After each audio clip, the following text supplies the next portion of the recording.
kalau misalnya di modul ini tuh ada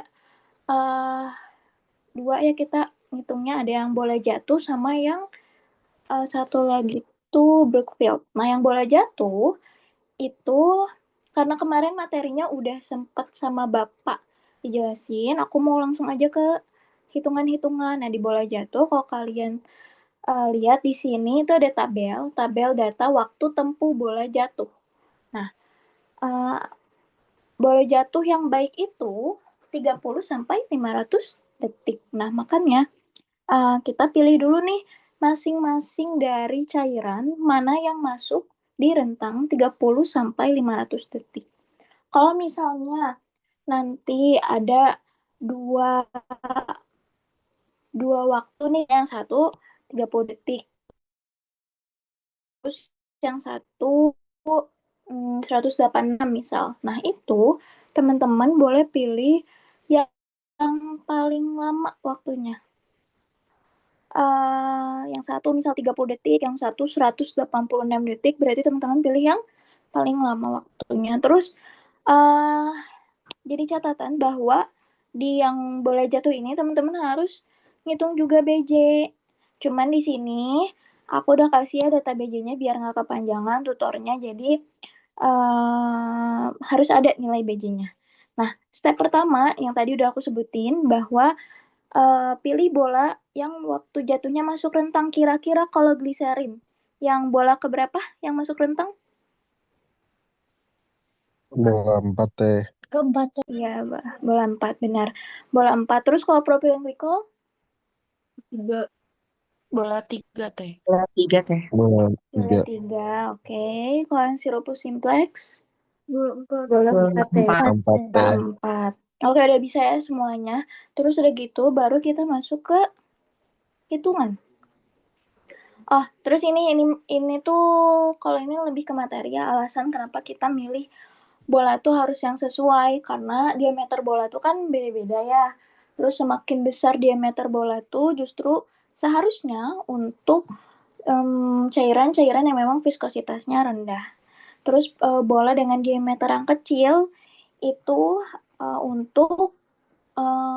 untuk cairan yang viskositasnya justru lebih besar. Kita langsung aja ke hitungan. Tadi yang kepilih adalah yang gliserin 186, terus yang propilen yang 80, dan sirupus simplex yang 195. Nanti teman-teman boleh masukin ke rumus yang udah ada. Nah, kalau kalian ingat itu di lab disediain si tabel-tabelnya. Nah, yang SB itu adalah density. Dari apa? Dari bola yang terpilih. Misalnya bola 4 nanti ada tabelnya. Terus kalian lihat ada bagian density, itu masukin ke bagian yang SB. Terus T-nya itu apa? T-nya itu adalah waktu yang tadi kalian pilih. Untuk yang gliserin kan 186, berarti 186 dikali nanti SB-nya lihat di tabel, terus SF-nya itu apa? SF-nya adalah nilai BJ yang ada, atau nanti kalian hitung sendiri. Misal, itu dimasukin ke SF, itu BJ cairan. Terus B-nya itu apa? B-nya itu adalah yang reverse tambah forward dibagi 2. Nyesuaiin sama bolanya juga. Jadi nanti kalian boleh lihat di tabel tabel yang disediain. Tapi kalau misalnya sekarang mau latihan nih, boleh nanti aku share ya si tabelnya gitu. Yang B-nya ini tadi reverse ditambah forward dibagi 2. Nah, yang dihitung itu adalah yang di dalam kurung dulu. SB dikurangi SF-nya dulu, baru udah gitu nanti kalian hitung yang ininya dulu boleh, terus nanti dikali-kaliin aja gitu. Ada yang mau ditanyain dulu gak sampai sini? Kalau misalnya nggak ada, aku mau lanjut ke yang Brookfield. Nah, kalau misalnya Brookfield, yang jadi catatan adalah kalian lihat apa Rfix beda apa konstantanya beda-beda. Nah, terus step pertama adalah kita pilih dulu spindle yang sesuai. Gimana caranya pilih spindle yang sesuai? Kemarin Bapak udah jelasin gimana caranya kita pilih spindle yang sesuai. Itu dilihat dari persen apa? Persen torsi teh. Torsi teh. Tuh, persen torsi yang paling besar di semua spindle dan di semua RPM. Kira-kira kalau di sini yang mana yang paling besar?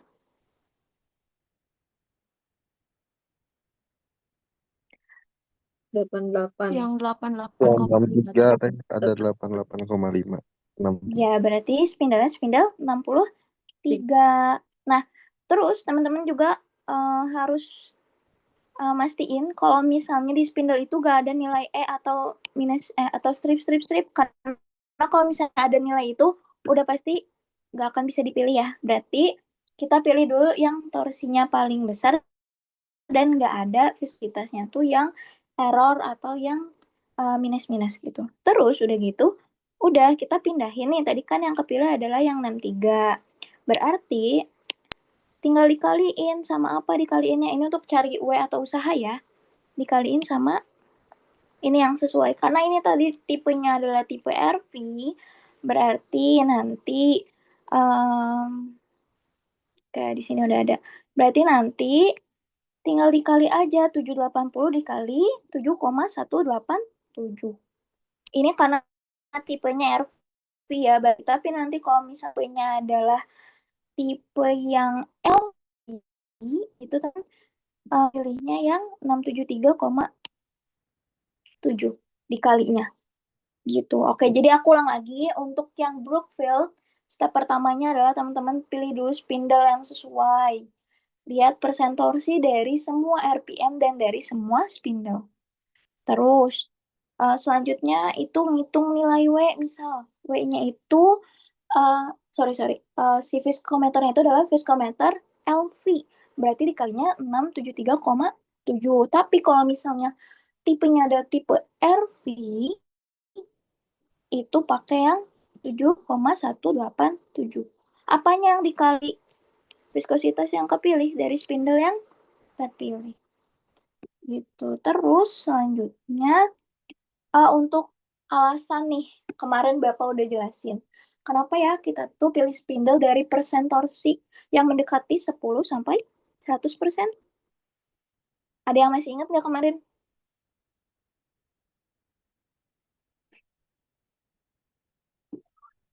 Persen torsi menentukan ukuran spindle teh. Benar. Kenapa Cina harus yang sesuai 10 sampai 100% tuh kenapa? Error. Ingat gak kalau misalnya under 10% berarti dia kenapa? Kalau misalnya lebih dari 100% dia itu kenapa? Error tuh kan ada dua ya. Nih aku udah lihat ada yang E sama yang ada yang strip. Bapak kemarin jelasin. Yang kelebihan energi sama kekurangan energi bukan teh?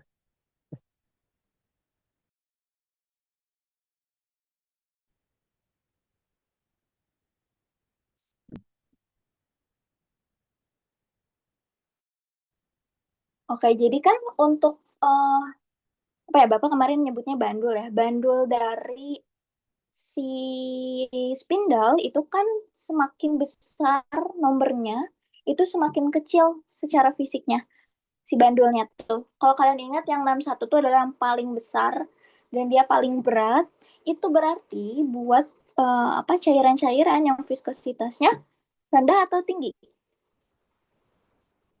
Rendah teh.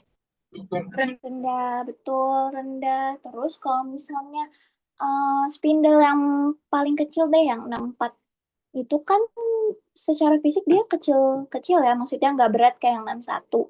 Itu berarti dia cocok untuk viskositas yang memang tinggi. Kenapa? Karena gini, kalau misalnya kita pakai spindle 61 nih yang berat buat cairan yang memang viskositasnya tinggi, ketika nanti muter, dia akan terlalu berat muternya, ya kan? Bebannya tuh terlalu berat. Makanya nanti errornya adalah yang mana? Yang strip atau yang E? Yang E. yang tapi kalau misalnya dia itu pakai viskositasnya tuh encer nih atau rendah gitu, terus nanti pakai spindle yang paling kecil yang 64, secara fisiknya paling kecil yang 64, nanti dia bakal tetap error karena kenapa dia kayak kelebihan energinya gitu. Makanya nanti kalau misalnya yang apa yang enggak sesuai, misalnya viskositasnya rendah terus pakainya spindle yang tinggi, itu nanti spindlenya berputar hampir nggak ada beban gitu. Karena nanti errornya adalah error yang strip gitu. Oke, untuk yang Brookfield gitu aja.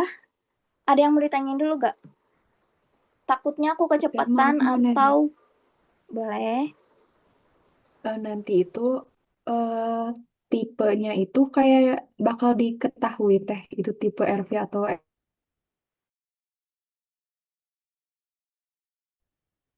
Bakal diketahui kok. air. Oke teh, makasih teh. Oke, Dia sama. punten mau nambahin dikit. Boleh. Untuk soal yang Brookfield ini, tadi kan ada yang nanya ya, si tipenya bakal diketahui atau enggak. Betul, nanti akan diketahui di soalnya, diperhatiin baik-baik apakah tipe RV atau LV. Hanya saja nilainya, nilai yang ini nih ya, yang 7,187 sama 3,7 itu tidak akan diketahui. Jadi kalian harus hafal. Oke, itu untuk yang Brookfield. Sama tambahannya satu lagi.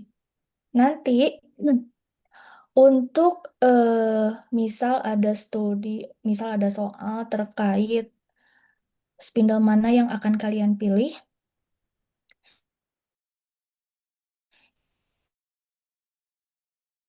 itu harus ada analisisnya. Tadi udah sebagian Teh Adil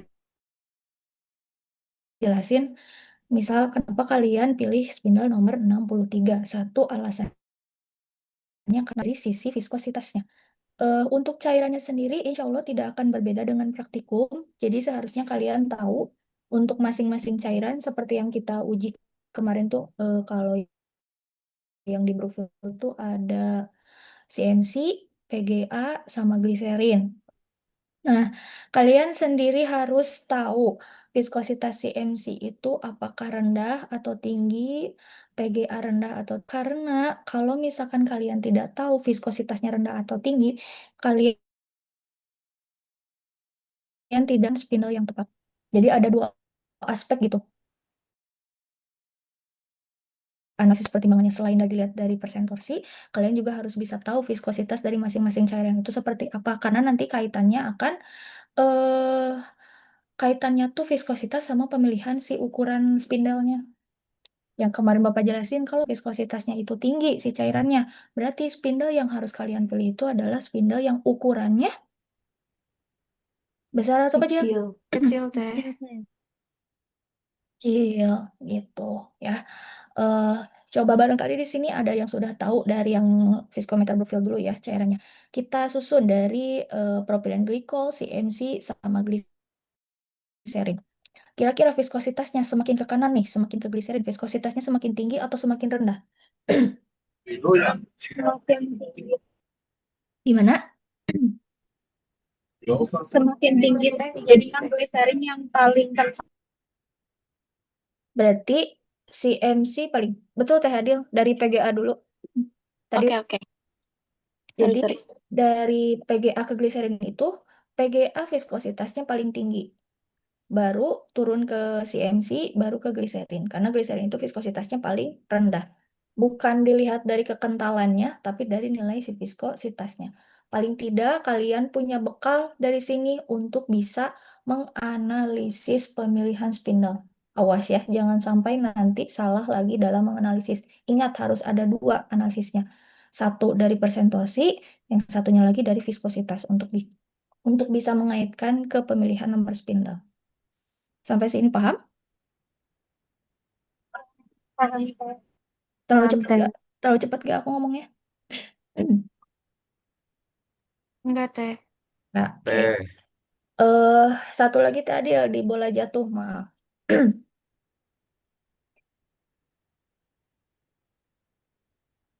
Geser lagi ke sebelumnya.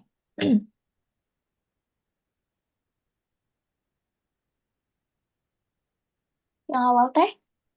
Oh, iya masih Brookfield. Belum berubah kah? Udah.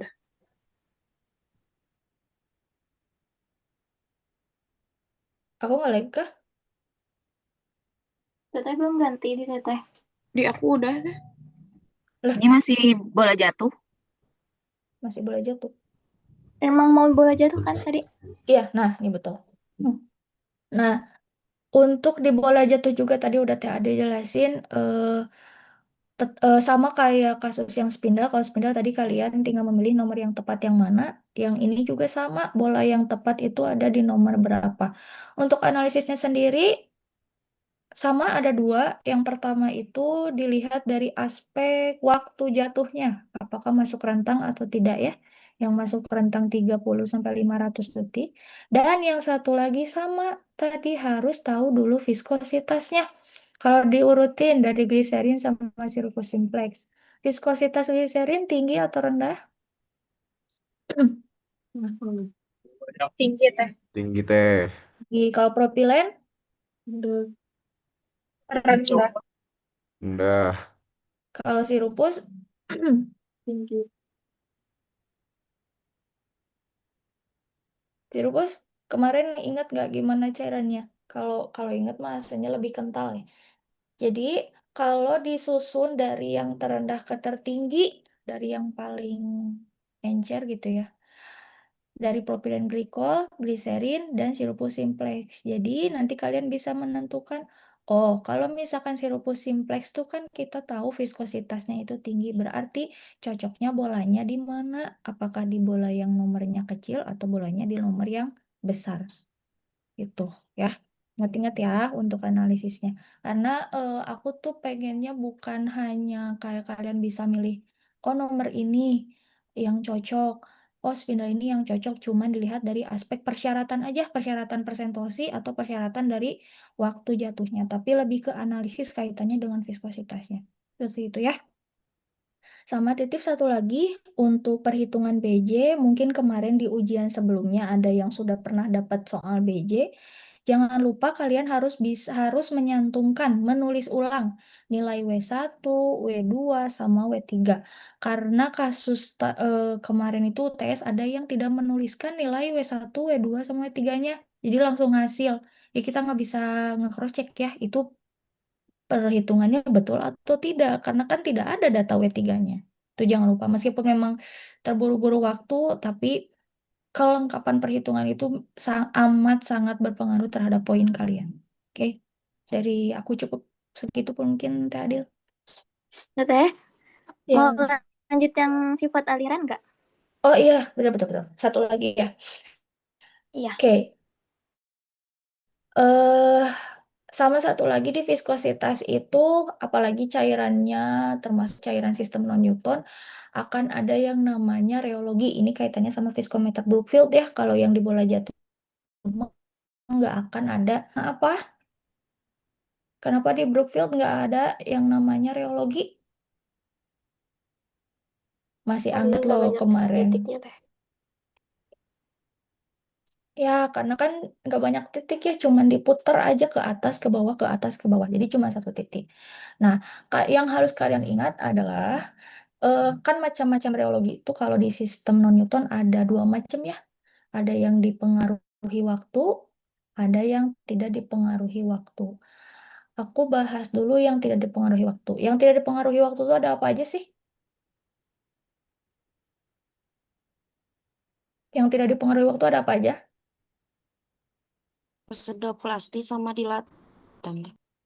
Cuman dua? Plastis. Pseudoplastis. Sama plastis teh. Ya, satu lagi ada plastis ya. Untuk plastis sama pseudoplastis itu sebetulnya sama aja. Yang membedakannya apa? Kalau yang masih ingat?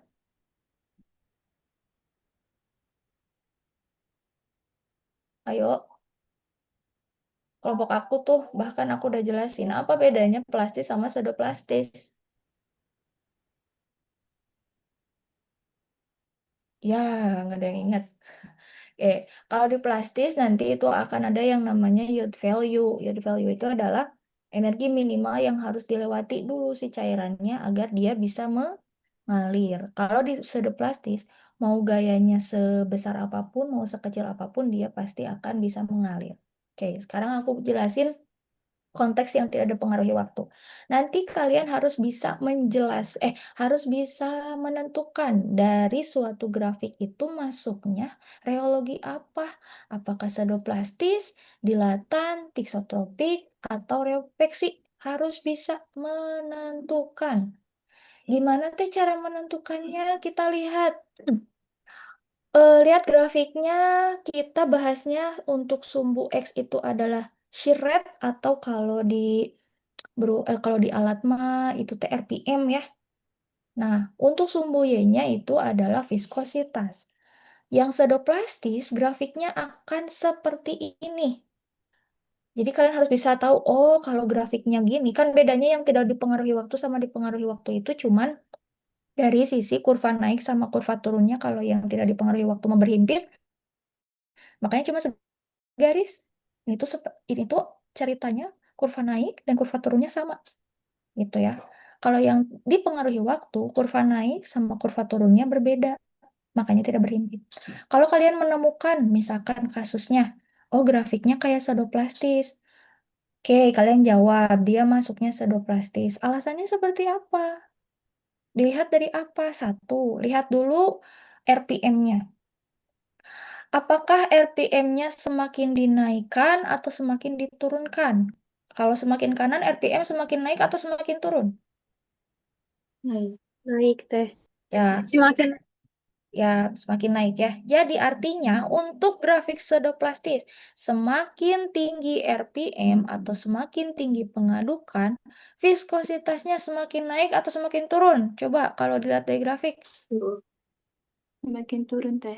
Semakin turun. Nah, jadi itu analisisnya. Kalian bisa nentuin, oh grafik ini masuknya pseudoplastis. Kenapa sih dia bisa pseudoplastis? Kalau dilihat ternyata semakin tinggi RPM, viskositasnya semakin turun. Itu yang harus kalian analisis. Jadi jangan cuman menyebutkan aja, oh ini pseudoplastis, oh ini dilatan, tapi nggak tahu. Karena hanya cuman menghafalkan grafik. Bukan seperti itu, tapi harus telaah gitu grafik ini teh menggambarkan apa. Oke, sampai sini paham?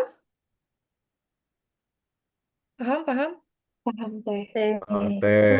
Oh, yang pseudoplastis. Kalau untuk yang dilatan, kira-kira gimana? Kan tadi aku udah contohin tuh satu yang pseudoplastis. Pseudoplastis mah semakin tinggi RPM, viskositasnya semakin turun.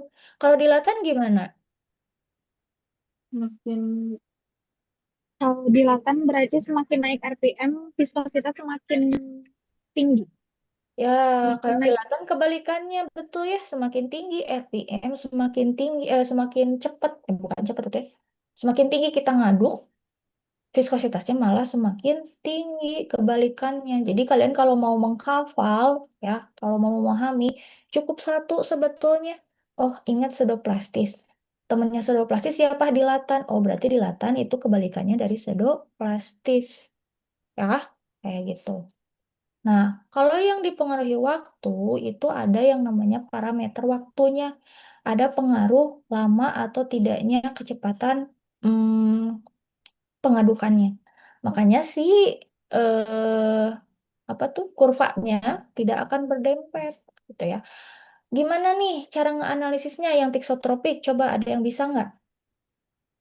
Ada kurva naik sama kurva turun tuh, gimana? Coba jelasinnya, analisisnya gimana?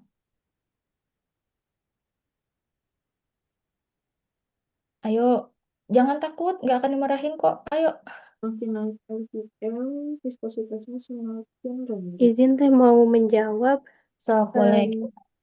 semakin tinggi RPM-nya, maka viskositasnya itu akan semakin turun. Nah, buat kembali lagi ke posisi semulanya tuh butuh waktu. Gitu teh. Oke. Ada yang mau tambahin lagi? Kurang sedikit. Jadi semakin Ayo, yang Bapak diem, masa jangan Aslep diem lagi yuk. Yuk, biar cepet beres. RPM, viskositasnya semakin tinggi. buat kembali ke bentuk semulanya, RPM-nya diturunin lagi berarti teh. Gimana coba dilengkapi redaksinya? Dari awal gimana? Berarti semakin tinggi RPM-nya, viskositasnya akan semakin rendah. Nah, untuk kembali ke bentuk semulanya, RPM-nya diturunkan sehingga viskositasnya kembali naik. Oke, aku perbaiki ya. Sebetulnya sudah hampir mendekati. Jadi untuk yang tiksotropik itu, betul redaksinya, ketika RPM-nya dinaikkan, viskositasnya akan menurun.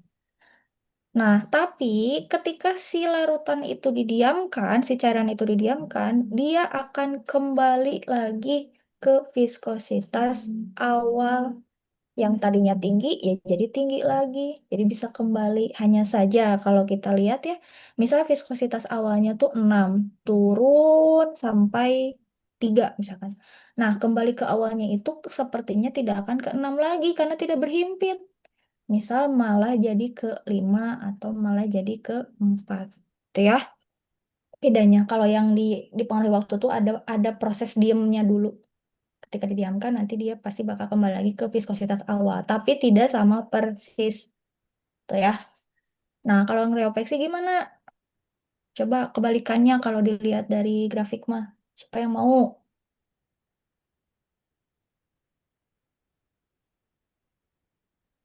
Izin Ayo, jawab teh. boleh. Kalau So, untuk reopex itu berarti semakin tinggi RPM maka viskositasnya itu semakin tinggi. Terus, Terus ketika RPM-nya diturunkan maka si viskositasnya tuh bakal kembali ke posisi awal secara perlahan. oke, ke posisi awal banget? Enggak. Enggak, ya gitu. Oke, paham ya? Itu ya nanti cara menjawab soalnya. Selain kalian harus bisa menyebutkan reologinya apa, tipenya apa, tapi harus bisa juga dianalisis, dilihat dari, ya lihat aja parameternya ada apa, ada RPM sama viskositas, berarti itu yang harus kalian bahas. Oke? Oke, oke. Oke, Teh. Sip. Mangga dilanjut. Terima kasih, Teh Adil. Saya lanjut ya ke kelarutan. Boleh Teh Anissa? Oke, suara aku jelas ya? Jelas Teh. Oke, aku pengen karena ini tutorial dan ini kalian sudah dapat semua teori maupun cara menghitungnya. Kalau aku jawab, kalau aku tanya, aku pengen yang jawab bukan hanya itu-itu aja karena di sini ternyata partisipannya juga lumayan banyak ya, 100 orang gitu. Jadi aku pengennya kalian jawab pertanyaan aku. Oke? Iya, Gitu. Oke, untuk kelarutan ini sebenarnya cukup paling mudah mungkin ya di antara yang lain. Paling yang agak riskan itu di perhitungan konstanta di elektrik. Nah, kalian harus hafal rumusnya dan kalau tidak salah di soal juga dulu dikasih tahu ya rumusnya. Dan untuk menghitung KD pelarut campur itu KD pelarutnya dikali volume pelarutnya, persen volume. Ingat persen volume, berarti persennya itu dibawa. Kalau misalkan kita hitung contohnya yang nomor 2, berarti itu kan KD air. KD air itu berapa? 80,4 dikali volume persen airnya 70%.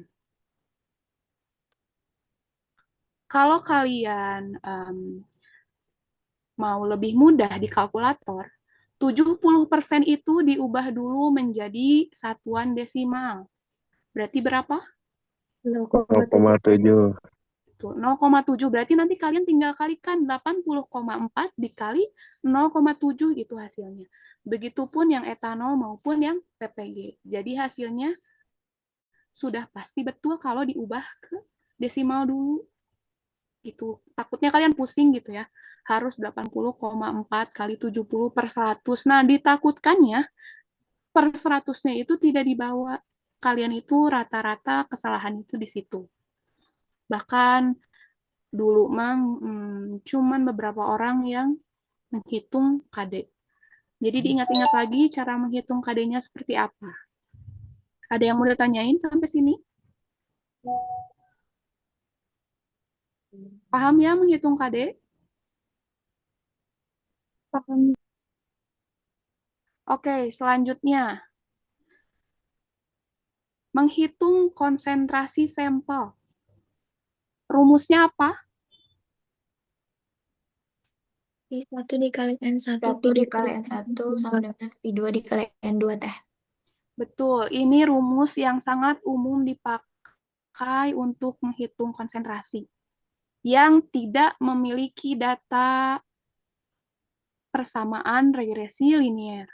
Kalau nggak ada data persamaan regresi linier, maka menghitung konsentrasi sampelnya bisa menggunakan V1 kali N1 sama dengan V2 dikali N2. Kalau data yang kalian punya itu adalah volume dan konsentrasi. Nah, di sini V1-nya itu sebagai apa? Volume titrasi. Volume titrasi. Volume titrasi itu berarti volumenya siapa? NaOH teh. Volume NaOH, betul. Berarti kalau V1 volume NaOH, berarti N1 konsentrasi siapa? NaOH. Jangan sampai kebalik, oke? Berarti volume 2 adalah Hasil titrasi. V2 siapa? Volume siapa?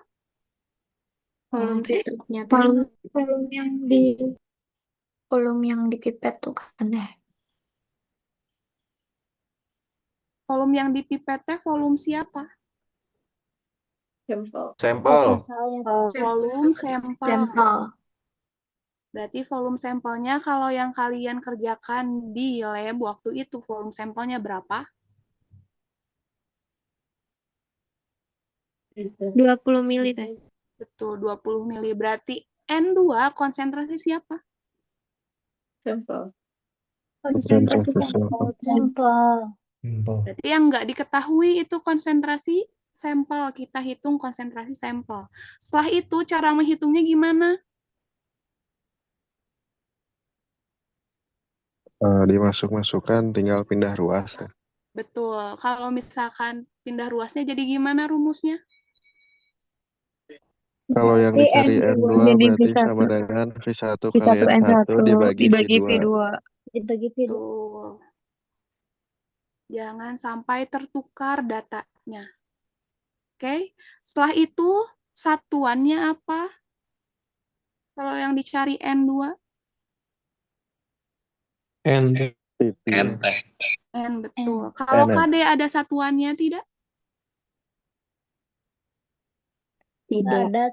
Ada. Ada? Tidak teh. Tidak.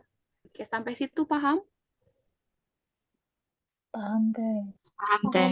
Nah, selanjutnya kalau misalkan kalian kemarin ada soal melakukan titrasi, betul? Betul, Teh. Kalian baca dulu soalnya, disuruhnya ambil berapa mili pelarutnya. Setelah diambil sampelnya, apa yang kalian lakukan? Tetesin indikator teh. Betul. Setelah itu? Titrasi. Sampai kapan dititrasinya? Sampai Berubah warna. Merah muda. Betul. Apa disebutnya itu? Titik akhir titrasi. Betul. Jangan ragu kalau misalkan kalian sudah benar melakukan prosedurnya. Jangan ragu kalau misalkan belum mencapai titik akhir titrasi. Setelah itu dicatat volume titrasinya berapa. Baru kalian hitung konsentrasi sampelnya dengan cara yang tadi. Terus setelah itu kalian biasanya disuruh apa kalau udah ada data konsentrasi sampel? Bikin kurva teh. Betul, bikin kurva. Kalau datanya itu kayak yang di depan kalian, kosolven, berarti X-nya apa, Y-nya apa? X-nya larut campur, Y-nya konsentrasi. Betul. Kalau misalkan datanya pH,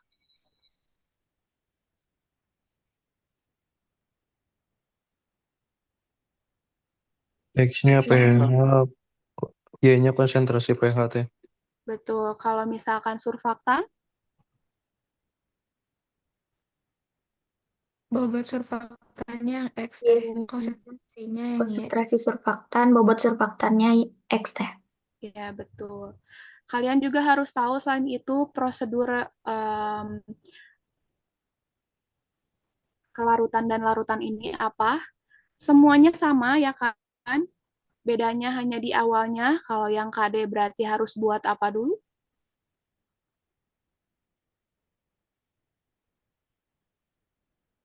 Kalau yang solvent, sorry.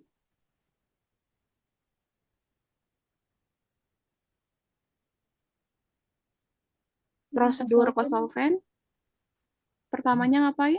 Buat larut campur. Buat larut campur. Betul. Terus, kalau yang pH harus buat apa dulu? Buat larutan dapar. Larutan dapar. Larutan dapar dulu teh. Kalau misalkan yang surfaktan? Buat larutan seri teh. Buat larutan seri. Kalau untuk bobot sampelnya, zat aktifnya sama semua atau enggak? Beda teh. Apa bedanya?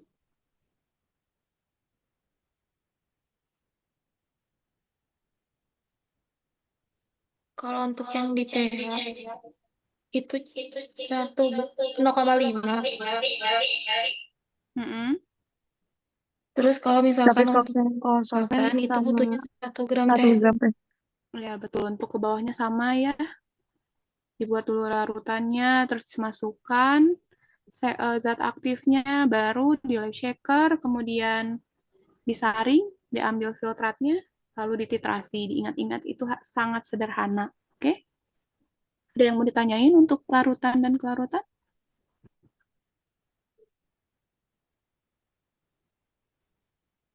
Oh iya, selain itu kalian juga harus bisa menyimpulkan hasilnya.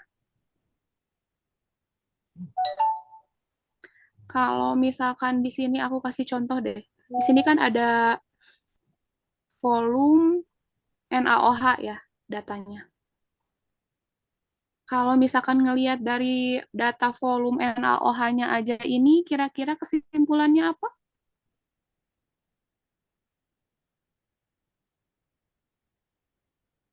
Ada yang bisa? Semakin tinggi konsentrasi sampel, semakin tinggi pula volume NaOH yang dibutuhkan deh. Kenapa bisa semakin tinggi volume NaOH-nya?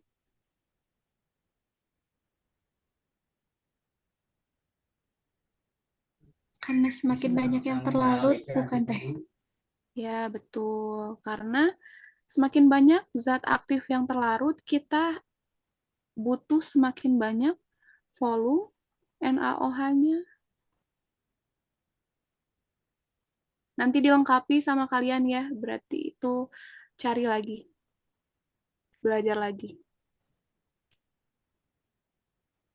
Ada yang mau ditanyain sampai sini?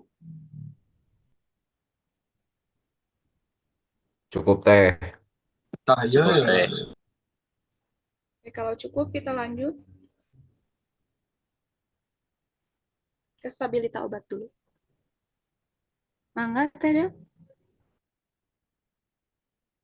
Bismillahirrahmanirrahim. Suaraku terdengar jelas? Nah, sekarang kita bahas tentang stabilitas obat ya. Mungkin ini adalah bagian yang kemarin pada saat ujian banyak sekali yang masih kurang tepat dalam pengerjaannya gitu. Jadi kebanyakan dari kemarin kalian menghitung ulang gitu ya. Sedangkan kalau udah di ujian kan waktunya juga terbatas ya. Dan ini pun kan sudah dengan jelas gitu ada tabelnya. Jadi kalian tinggal mengerjakan aja sebenarnya gitu. Nah, untuk tahapannya aku jelaskan lagi ya dari awal gitu. Untuk stabilitas obat sendiri akan sama gitu yang ditanyakannya, pasti runtutannya seperti itu. Mulai dari orde penguraiannya, kemudian energi aktivasinya, nanti juga ada nilai K25, dan CT 90%. Nah, itu adalah komponen-komponen yang nantinya kalian akan mencari nilai kadaluarsanya gitu ya, sampai ke rumus terakhir lah. Nah, kita step by step-nya akan aku jelaskan gitu ya. Di sini kalian harus tahu, pertama, akan ada tabel seperti ini. Ini adalah tabel persamaan regresi linear, suhu 60, suhu 70, dan suhu 80. Ini udah pasti ya, udah pasti ada nilai dari regresi linear dan nilai R-nya. Nah, nanti di soal misal ditanya untuk orde penguraiannya atau untuk nilai ordenya itu yang tepat yang mana? Yang pertama kalian lihat adalah harus lihat apa? Nilai yang mana? Untuk menentukan orde reaksi? Nilai R-nya. R yang mendekati 1. Yang mendekati. Nah, nilai R-nya. Yang pertama kalian lihat adalah nilai R-nya. Di sini tuh orde 0, orde 1, dan orde 2 tuh udah punya nilai R-nya masing-masing di 60 80. Karena pertanyaan dari soalnya adalah menanyakan tentang menanyakan tentang orde penguraiannya, berarti kalian lihat nilai R-nya. Nah, nilai R-nya di sini mana yang mendekati -1 atau yang mendekati 1 dari semua orde 0 sampai orde 2 di suhu 60, 70, 80, mana yang paling mendekati? Orde 1. 80. Coba satu orang yang mana? Orde 0, 80. Oke. Orde 0 suhu 80 derajat Celcius. Berarti itu jawabannya. Untuk orde penguraiannya gitu ya, dilihat dari nilainya adalah orde 0 suhu 80 derajat Celcius. Nah, poin ini tuh diingat-ingat sampai akhir. Kenapa? Karena akan berlanjut terus untuk orde yang udah kalian tahu, ada di orde 0 nih, terus suhunya sudah 80. Udah tuh jawaban nomor 1 tuh itu. Sekarang, next. Nah, selanjutnya tahapannya adalah kalian ditanya mengenai penentuan energi aktivasi. Nah, untuk menentukan energi aktivasi, kalian nggak bisa langsung mengerjakan ya. Kan rumusnya kalian udah tahu, kalau energi aktivasi rumusnya B dikali R, nilai energi aktivasi itu. Tapi kan kalian nggak bisa langsung ngerjain B dikali R, R-nya memang mutlak. Sudah ada, ini harus diingat ya nilai R-nya. 1,987 Ka per mol. Terus nilai B-nya dari mana teh? Nah, nilai B-nya itu ada tahapannya. Lihat sama kalian tabel di bawahnya. Ini harus hafal tabel ini ya. Stepnya mulai dari tadi penentuan orde gitu ya, penentuan orde penguraian, ordenya berapa, udah tahu tadi di suhu 80 orde 0. Nah, sekarang pengerjaan untuk soal keduanya gitu, step keduanya, menentukan energi aktivasinya gimana. Lihat di sini tabelnya. Ada nilai K gitu ya, atau nilai B, terus ada nilai ln K, ada nilai 1 per T. Ini tuh dari mana aja? Dari suhu yang kita pakai. Suhu 60, 70, 80. Nah, tapi nilai B-nya yang mana? Sedangkan kan suhu 60 punya nilai B-nya ada 3. Ada di orde 0, orde 1, orde 2. 70 juga ada yang dari orde 0, ada orde 1, orde 2, dan begitu pun yang suhu 80. Tadi kuncinya, jawaban pertama. Kalian udah tahu nilai R yang terdekatnya adalah yang orde 0. Berarti masukin nilai B-nya untuk suhu 60, suhu 70, dan suhu 80-nya yang orde 0 juga. Berarti orde 1, orde 2-nya gimana? Nggak usah dilihat, biarin aja, tutup aja. Yang penting kalian tahu konsepnya. Berarti yang dimasukin adalah nilai 0,0076, itu untuk orde 0 yang suhu 60 ya, masukin. Terus juga yang suhu 70-nya kalian masukin juga 0,03136 dan suhu 80-nya adalah 0,0136 juga. Nah, minusnya nggak usah dibawa ya. Kenapa? Karena kalau proses pengerjaannya di kalkulator, ketika nanti kalian mengerjakan, itu kan udah mutlak. Nah, jadi ketika nanti kalian dilonkan kan nggak mungkin dibawa minusnya, pasti bakal error. Jadi langsung masukin nilainya tanpa membawa minusnya itu. Kalian lonkan masing-masing nilainya. Berarti nilai yang suhu di 60 sampai suhu 80 itu dilonkan sama kalian. Ya. Udah dapat nih nilai lonnya. Sekarang dapat harus cari nilai 1 per T. 1 per T itu dari mana? 1 dibagi suhu masing-masing tapi dalam Kelvin. Ya, betul. Jadi masing-masing suhunya diubah ke Kelvin. Suhu 60 derajat Celcius diubah ke Kelvin, yang 70 juga diubah ke Kelvin, 80 juga diubah ke Kelvin. Gitu ya. Dapat hasilnya. Jadinya 0,0030 untuk yang suhu 60. Terus untuk yang suhu 70-nya 0,0029. Yang suhu 80-nya 0,0028. Nah, udah punya kunci tabel ini. Kalian udah beres ngerjain tabel ini. Baru bisa ngerjain energi aktivasi. B dikali R. Nah, kalian regresiin dulu. Ln K-nya sebagai Y, 1 per T-nya sebagai X. Ya, sama kalian dibiasakan untuk langsung diregresi. Gitu. Dapatlah nilai ABR-nya. Nah, nilai B ya hasil regresi ini yang kalian masukkan ke perhitungan energi aktivasi. Bukan nilai B yang balik lagi ke tabel awal ya. Tapi nilai B setelah kalian melakukan proses regresi linear antara ln K dengan 1 per T. Sampai sini dulu. Ada yang mau ditanyakan? Dari saya cukup Teh. Oke, paham ya? Nah, berarti udah ada nih, dapat nilai B-nya. Tinggal kalian kali dengan 1,987. Dapatlah hasil dari energi aktivasi. Udah 2 nih poin yang kalian kerjakan. Ada penguraian udah tahu caranya. Step kedua juga udah tahu energi aktivasi. Hasilnya berapa. Sekarang lanjut ke step ketiga. Nah, untuk step ketiga harus menentukan nilai K25. Ya, menentukan nilai K25. Harus ingat rumusnya ya. Jadi step by step dari pengerjaan stabilitas obat itu kalian harus hafal rumusnya. Tadi yang energi aktivasi B dikali R. Sekarang menentukan nilai K25.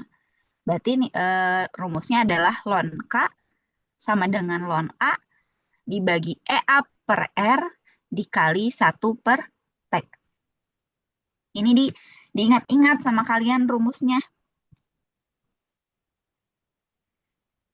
Cara pengerjaannya adalah untuk ln A. Ini masih berfokus pada tabel yang sudah kita cari tadi. Yang antara ln K dengan 1 per T. Nilai ln K itu kan sebagai tadi nilai Y-nya gitu. Terus nilai 1 per T adalah nilai X-nya. Kan tadi kalian mencari regresi linearnya. ABR-nya udah dapat. Berarti ln A ini adalah nilai A-nya. Dari regresi linear yang tadi kalian cari. Dikurang sama kalian. Nah, dikurang sama kalian dengan nilai EA per R. Nah, ini nggak usah dimasukin nilai EA yang tadi udah dicari, dibagi lagi sama R yang 1,987 itu nggak perlu. Nilai EA per R itu sama dengan nilai B-nya. Kan untuk EA sama dengan B dikali R. Berarti kalau EA per R sama dengan B. Gitu. Ya. Nah, dapat nilai B-nya kalian masukin juga. Dikali 1 per T. Sama 1 per T-nya. Ini adalah satu nilai dari 25 derajat Celcius diubah ke Kelvin. Hasilnya itu adalah 0,0034. Udah nih, bisa kalian kerjakan. Tapi ingat, cara mengerjakannya adalah kalian kalikan dulu nilai B dengan 0,0034 itu. Baru nanti pengoperasiannya nilai A-nya tinggal dikurang nilai hasil tadi yang B dikali 0,0034. Nanti ln A-nya ingat ya, nggak usah dimasukin, untuk nilai minusnya, nilai positifnya itu nanti dimasukin. Kalau untuk yang B itu tidak perlu, ya kan tadi sudah di awal tuh sudah nilai B-nya tidak dimasukkan si minusnya. Nanti dapatlah nilai ln K25 setelah penjumlahan tersebut. Belum selesai sampai 25. Berarti nilai ln-nya kalian harus 25. Berarti di antilon. Antilon itu caranya gimana? Kalau di kalkulator tinggal klik shift terus klik ln. Jadi shift ln gitu. Dapat hasil K25. Sampai sini bisa diikuti? Bisa teh. Bisa. Oke. Ada yang mau ditanyakan dulu nggak? Ada tadi cintanya. Boleh. Kan kalau yang ini tuh ordernya 0 ya teh. Kalau Iya. misalnya order 1 atau order 2, itu tuh si nyari ln K25-nya sama rumusnya teh. Sama. Untuk rumus ln K itu sama. Terima kasih teh. Oke. Nanti perbedaannya. Kenapa? Oh, izin tanya, tadi tuh aku lupa, yang regresi linear tuh sama kayak yang sebelumnya kan, yang didapetin dari step 2. Yang mana coba Ariasa? Yang regresi linear yang dapat itu dari regresi ini, bukan teh? Iya, sama. Dari sini. Oh ya. Jadi makanya kenapa tadi stepnya adalah sebelum kalian menentukan nilai energi aktivasi harus ada tabel gitu ya. Tabel yang tadi. Boleh Teh Adil digeser tabel yang sebelumnya. Nah, tabel yang ini tuh kepake juga untuk nilai yang menentukan nilai K25 Ariesa. Jadi nanti dapat mengambil nilai A dan nilai B-nya juga sama dari regresi linear ini. Gitu. Terjawab?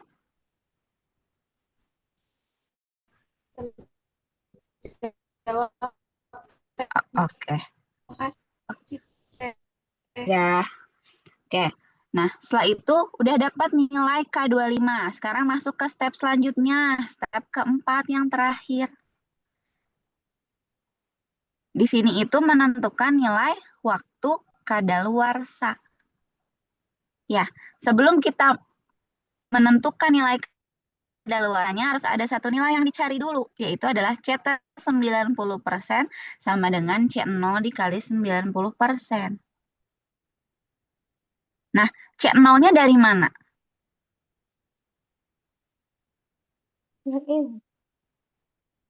Kan ini ada banyak nih. Pilihnya yang mana berarti C0-nya? Dari order 0. Order 0, Suhu suhunya? yang terpilih. Suhu 80. Suhu 80. Ingat tadi yang jawaban nomor 1 ya, step yang pertama. Kita sudah menentukan bahwa nilai R yang paling mendekati plus minus 1 adalah suhu 80 derajat Celcius, ordernya order 0. Berarti cari nilai C0-nya atau konsentrasi awalnya adalah yang di suhu terpilih, suhu 80. Ordernya order yang terpilih, order 0. Nah, kalau di sini kan udah dijelasin ya, udah jelas diketahuinya pada waktu 10 menit. Nah, kemarin pun dengan mudah kalian tinggal memilih. Sudah dikasih tahu di situ ada suhu. Sama suhu pengerjaannya kayak waktu pengerjaan kalian praktikum. Ada suhu di 10 menit, ada di 30 menit, 60, 90, sampai 120. Nah, ini dengan mudahnya dikasih tahu nih, diketahuinya waktunya suhu 10 menit. Gitu. Diketahuinya pada waktu 10 menit, berarti yang diambilnya yang itu, yang 10 menit. Ambil yang paling istilahnya waktu yang paling awal gitu di 10 menit itu. Berarti kalian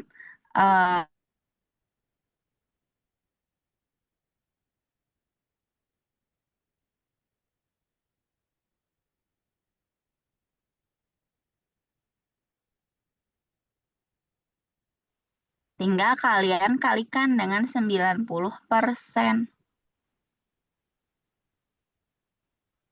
Suaraku masih aman kan ya? Kalau putus-putus boleh dikasih tahu ya. Tadi sempat hilang teh. Oh, sempat hilang? Sampai Sekarang mana dia? udah aman-aman. Aman. Tadi baru yang kali 90%. Oke, aku ulangi lagi ya. Jadi, tadi kan sudah dapat nih ya, untuk channelnya 9,6752, terus nanti dikali 90%, gitu.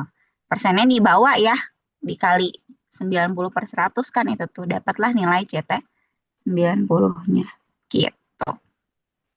Sampai sini, ada yang bertanyakan dulu? Ini saya cukup.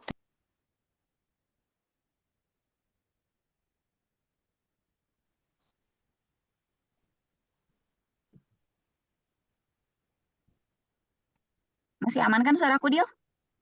Aman teh. Oke. Nah, barulah cari waktu kadaluarsanya. Ini adalah orde 0. Dengan rumusnya adalah T sama dengan CT90 dikurang C0 dibagi min K25. Kalau ini udah pasti ya. Kalian udah nemuin masing-masing nilainya, tinggal kalian masukin. CT90-nya udah dapat dari perhitungan yang tadi, yang 9,6752 kali 90%. Terus C0-nya dari mana? C0-nya tadi penentuan yang suhu 80 orde 0, 9,6752. Dibagi nilai minus K25. K25-nya dari mana? Dari tadi, step yang ketiga. Kalian kan mencari K25. Misal hasilnya positif, ya berarti tinggal tambahin kan dari rumusnya udah mutlak, ini ada minusnya ya. Operasi matematikanya jangan sampai lupa. Berarti jadinya minus K25. Tapi kalau hasilnya udah minus K25-nya berarti jadi plus K25. Karena kan minus bertemu dengan minus. Dapatlah hasilnya. Hasilnya itu pasti berupa jam. Kalau misalkan kalian mau ubah, lihat aja dari jam ke hari, dari hari ke bulan, dari bulan ke tahun, kalau memang masih bisa dibagi. Ini jam. Misalkan hasilnya udah ada jam. Mau pindah ke hari, lihat aja. 1 jam itu berapa? 1 hari itu berapa jam? 24. Ya, berarti tinggal nilainya dibagi 24. Terus dari hari ke bulan, dilihat bulan itu berapa hari. 1 bulan itu berapa hari? 30. Berarti tinggal dibagi 30 yang hasil harinya. Jangan dari jam ya, tapi dari harinya. Dibagi 30. Terus tahun.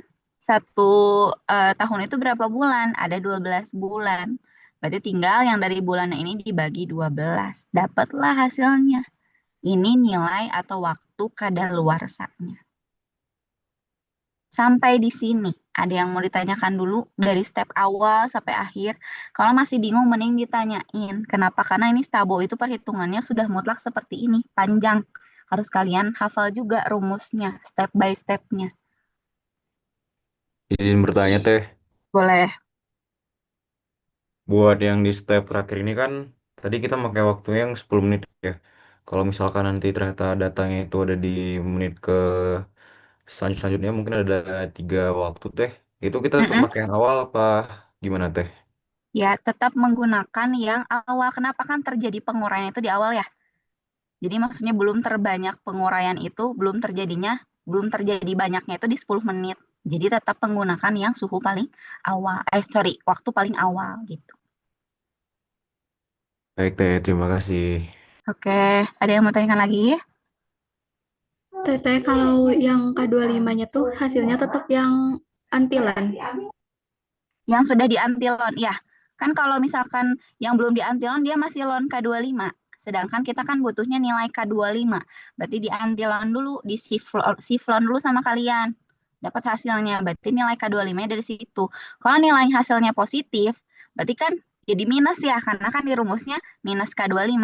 Tapi kalau hasilnya minus dari awalnya, berarti ketemu minus di rumusnya, jadinya plus K25 gitu. Baik, Teh. Terima kasih. Oke. Ada yang bertanya lagi tentang Stabo?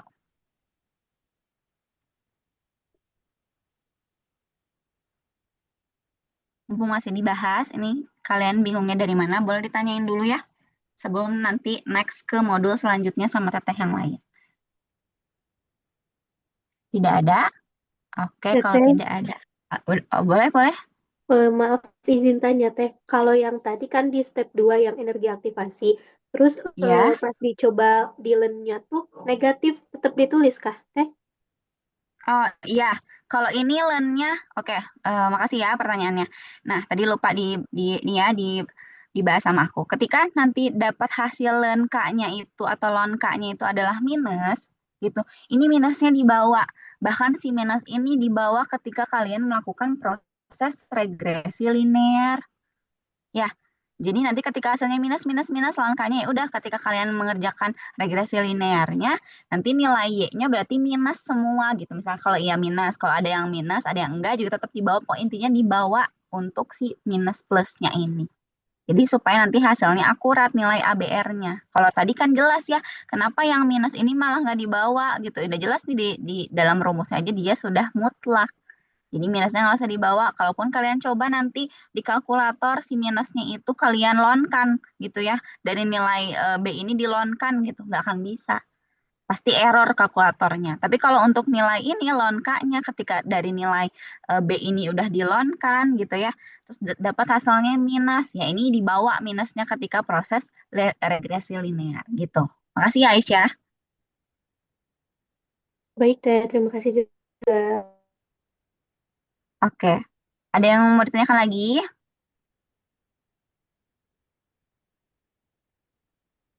Jadi intinya adalah pengoperasian stabilitas obat ini plus minus itu harus diperhatikan dengan baik. Pindah ruasnya, terus nilainya, komanya itu harus diperhatikan. Kenapa? Karena akan berpengaruh nanti pada nilai akhir. Salah di awal, salah ke bawahnya. Itu. Jadi makanya dari awalnya harus tahu stepnya seperti apa. Nanti pada saat dilanjutkan juga lebih enak pada saat mengerjakan gitu ya. Itu udah sama gitu. Stepnya akan seperti itu terus pengerjaannya. Teteh izin bertanya. Boleh. Teteh maaf tadi buat waktu yang diketahui pas 10 menit itu yang awal itu dipakainya buat apa ya Teh?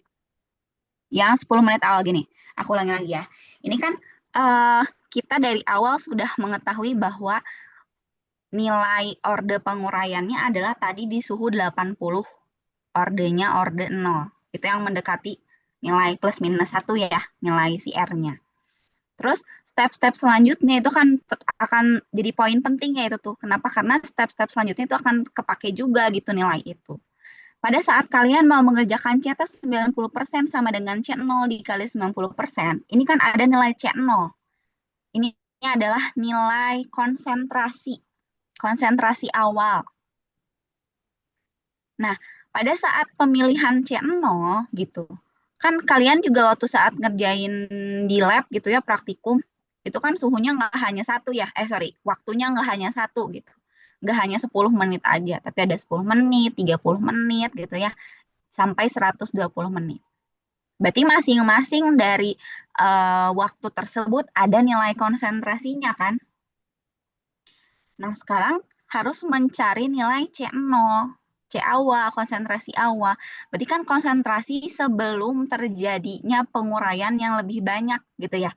Atau konsentrasi di awal. Berarti kan pada saat kalian pengerjaan, konsentrasi yang belum banyak terjadi penguraian itu di waktu 10 menit kan. Ya, berarti yang diambil adalah yang waktunya 10 menit. Tapi balik lagi, waktu 10 menit itu kan terjadi di suhu 60, terjadi di suhu 70, terjadi di suhu 80, dengan berbagai macam orde ya, gitu. Harus kuncinya adalah balik lagi tadi poinnya. Berarti kita udah tahu di awal bahwa yang akan kita gunakan terus adalah suhu 80, ordenya orde 0, karena lihat dari nilai R. Gitu. Berarti nanti C0 yang diambilnya adalah yang di suhu 80 dan orde 0. Waktunya yang mana? Waktunya yang awal, yang 10 menit. Kalaupun nanti ada penjelasannya yang seperti kalian mengerjakan di lab, ada waktu 30, waktu 60, ya tetap aja yang diambilnya yang paling awal, yang suhu 10 menit. Sampai sini terjawab, Raisya? Jadi itu tergantung tadi yang di awal ya, order sama suhu yang tadi kita pilih. Betul. Yang itu. Berarti nilai konsentrasi awalnya, nilai waktu di 10 menitnya ngambilnya di yang suhu 80, ordernya order 0. Jangan ngambil yang lain, karena kan udah jelas. Tadi nilai R yang paling mendekatinya adalah yang itu, yang suhu 80, order 0 gitu. Makasih, Teh. Oke. Ada yang mau ditanyakan lagi?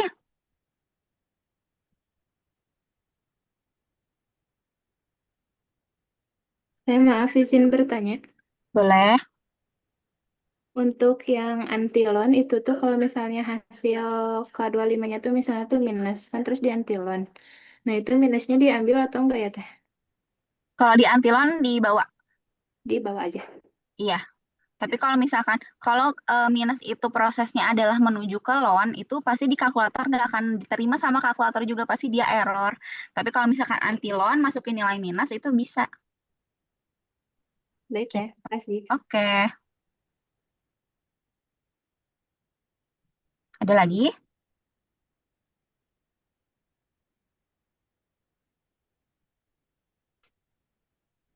Kalau tidak ada, berarti aku cukupkan ya untuk penjelasan stabilitas obat. Semoga apa yang aku sampaikan tadi dari step pertama sampai step akhir gitu ya untuk menentukan waktu kadaluarsa mudah dipahami sama teman-teman supaya nanti pada saat pengerjaan stabilitas obat yang UAS gitu kalian lebih udah mahir dalam mengerjakannya gitu. Jadi gampang mudah-mudahan ya untuk kaliannya dalam mengerjakan stabilitas obat.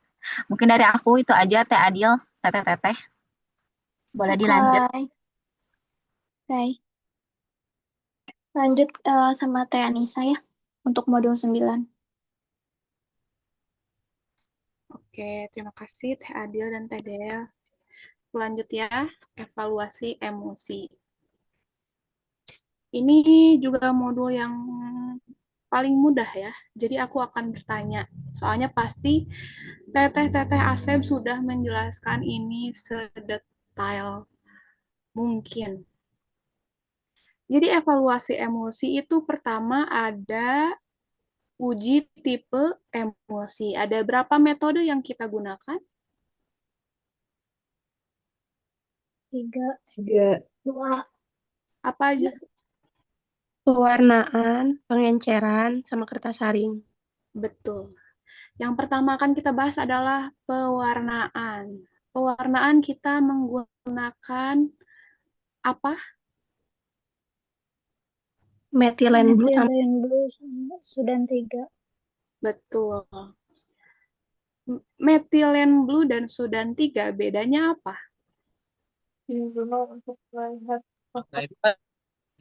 Kalau metilen blue kelarutan dalam airnya tinggi teh, kalau misal Sudan itu larut dalam minyak. Betul. Metilen blue itu dia suka air, Sudan 3 itu dia suka minyak. Nah, di sini ada contoh. Ada yang diteteskan metilen blue, ada yang diteteskan Sudan 3. Jadi pertama-tama nanti kalian akan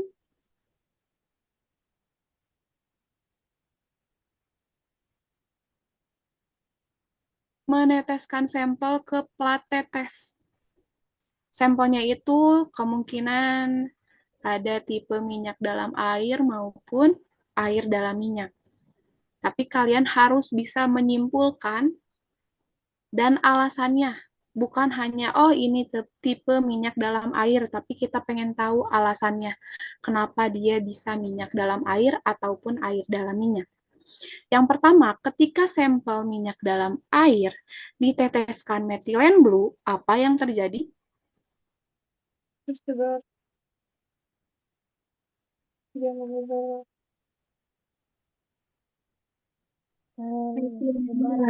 Menyebar deh. Kenapa?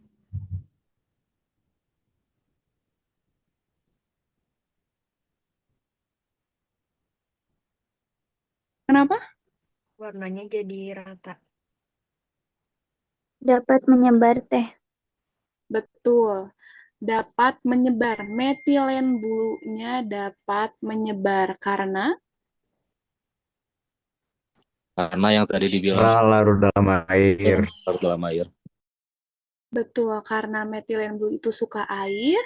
Sampel minyak dalam air itu banyaknya mengandung air.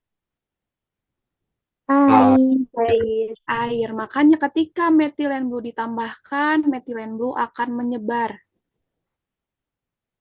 Oke. Tapi ketika diteteskan sudan, dia akan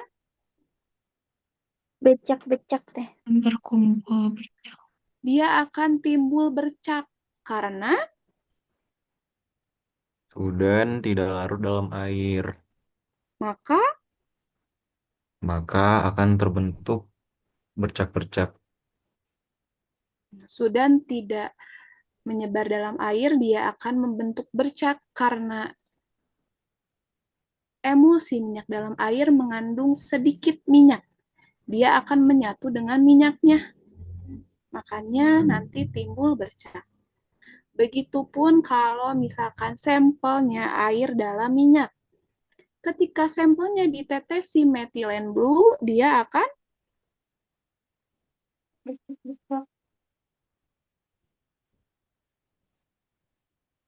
Tidak menyebar teh. Tidak menyebar. Berkumpul teh, tidak menyebar. dia tidak akan menyebar, dia akan membentuk bercak karena yang sedikit itu kandungan airnya. Oke, berarti kalau diteteskan sudan, dia akan Menyebar lah. Sebar teh. kenapa menyebar? Karena Sudan suka minyak teh. Karena sudan suka minyak dan sampel air dalam minyak itu mengandung banyak minyak. Oke, paham sampai situ? Paham teh. Paham teh. Oke, ada yang mau ditanyakan?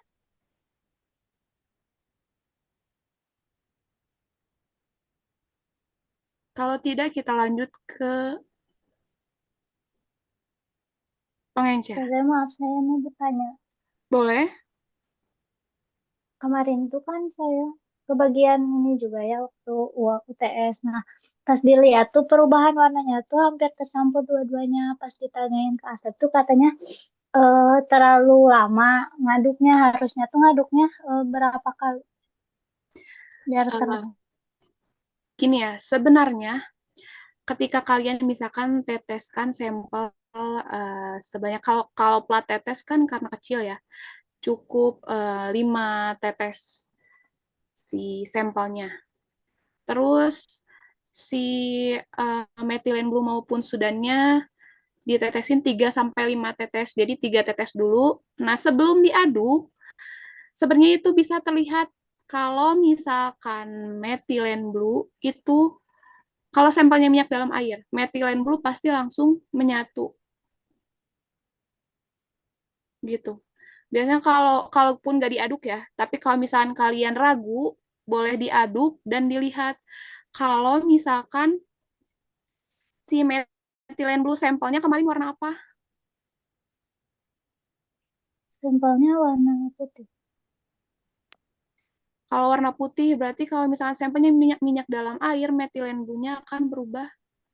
Semuanya jadi biru. Kalau misalkan si sudan, itu sebenarnya ketika diteteskan, diaduknya itu jangan terlalu kayak ngaduk, benar-benar diaduk gitu, pelan-pelan aja. Jadi kelihatan dia akan bercampur apa enggak, apalagi kan kalian pakainya plat tetes kecil. Kalau pas praktikum itu kan kita pakainya apa namanya dia? Kaca ya teh? Ya, plat yang kaca. Jadi kan itu lebih besar, jadi lebih kelihatan gitu. Kalau nanti ditetesin dulu, jangan dulu diaduk, dan dua-duanya. Jadi siapin dulu sampelnya 2, terus kalian tetesin metilen blue maupun sudan. Jangan dulu diaduk. Kalau misalkan kalian ragu, baru aduk, dilihat apakah dia menyebar atau enggak gitu. Baru kalian bisa simpulin. Oke? Baik, terima kasih. Ya. Ada yang mau ditanyain lagi?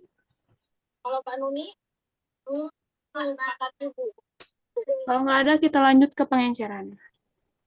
Oke, namanya judulnya pengenceran. Berarti kesimpulannya itu apa? Dapat diencerkan atau tidak. Kalau dapat diencerkan berarti dia tipe apa? Minyak dalam air, Teh. Minyak dalam air. Kenapa? Karena kan pembawanya air gitu, yang di dalamnya minyak. Sedangkan kan kalau kita pengenceran nggak gunain air, jadi otomatis dapat diencerin, Teh. Betul. Kalau misalkan tipe air dalam minyak, dia tidak dapat diencerkan karena yang lebih banyak minyak. Minyak tidak bisa bersatu dengan air. Jadi nanti kalian dikasih gelas kimia, masukin sampelnya 5 mili, masukin air 5 mili, terus aduk. Terus nanti kalian lihat apakah dapat diencerkan atau tidak. Kalau dapat diencerkan berarti tipe emulsi minyak dalam air. Kalau tidak dapat diencerkan, tipe emulsi air dalam minyak. Ingat, kata kuncinya pengenceran berarti dapat diencerkan dan tidak dapat diencerkan kesimpulannya. Jangan cuman hanya menuliskan tipe minyak dalam air atau air dalam minyak. Oke? Ada yang mau ditanyain?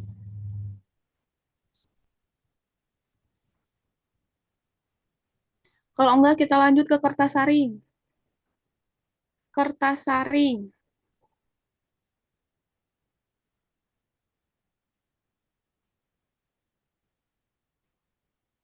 Namanya kertas saring, jadi dia akan dapat menyerap air. menyerap air. Kalau kertas minyak, Menyerap minyak. Menyerap minyak. ya betul. Karena kalian dikasihnya kertas saring, jadi otomatis dia akan menyerap air. Kalau misalkan tipe emulsinya minyak dalam air, dia akan menyebar. Kalau tipenya air dalam minyak, dia tidak menyebar. Kenapa dia bisa menyebar? Kenapa dia tidak menyebar? Ada yang bisa jelaskan?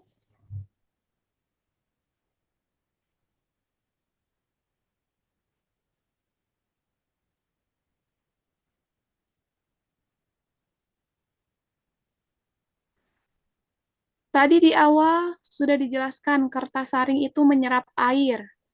Tipe emulsi minyak dalam air berarti yang banyaknya itu air karena pembawanya air. Oke? Berarti kalau yang banyaknya air, kertas saring ini akan menyerap air makan, maka dari itu dia akan menyebar, membentuk bercak air. Kalau misalkan tipe minyak dalam air dalam minyak, dia kan banyaknya minyak. Kertas saring nggak bisa dong menyerap minyak, makanya dia tidak akan menyebar. Paham sampai situ? Paham, Teh. Ada yang mau ditanyain?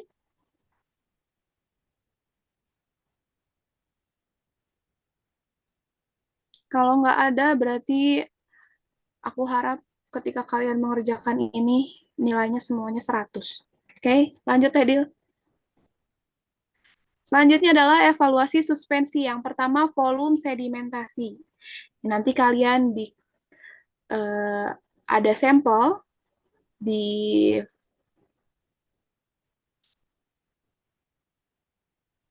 sampel ini apa yang bisa kalian ketahui? Di tabung sedimentasi ceritanya ini tabung sedimentasi, terus dikasih sampel. Kira-kira dari sini apa yang bisa kalian ketahui?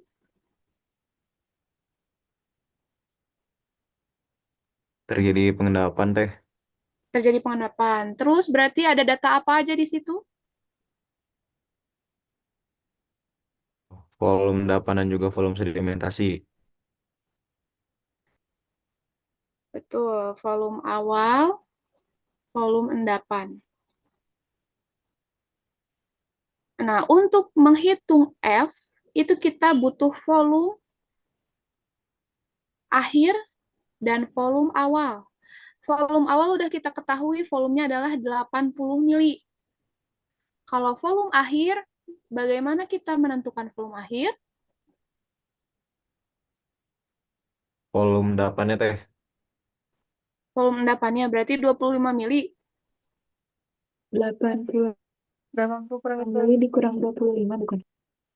Betul, 80 mili dikurangi 25 mili.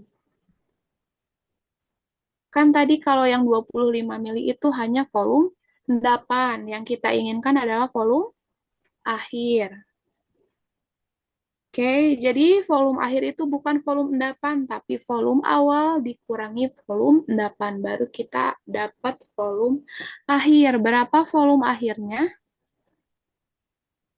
55 teh. 55. Berarti kita sudah bisa menghitung nilai F, yaitu 55 mili dibagi 80. Berapa? 0,68.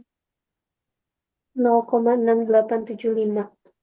Oke, 0,6875. Setelah dapat nilai F ini, kalian harus menyimpulkan kira-kira kesimpulannya bagaimana?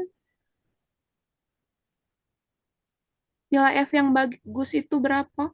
1. Yang mendekati 1 atau sama dengan 1 teh. Tuh, yang mendekati 1 atau sama dengan 1. Kalau misalkan 0,5 di atas 0,5, maka akan menyebabkan caking atau defluktuasi deh. kalau di bawah 0,5,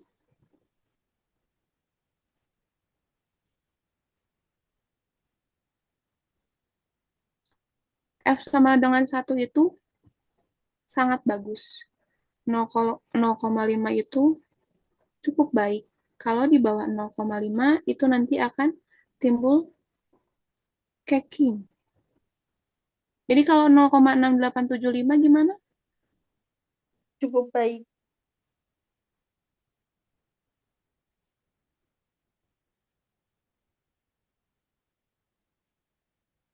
Cukup baik teh. Cukup baik karena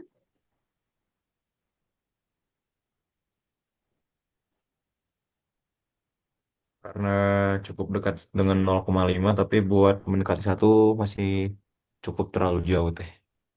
ya bisa. Pokoknya nanti kalian belajar membuat kesimpulan sendiri, oke?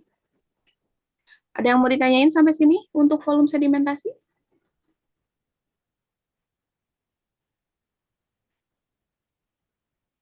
Nggak ada? Kita lanjut ke kecepatan redispersi. Redispersi itu apa?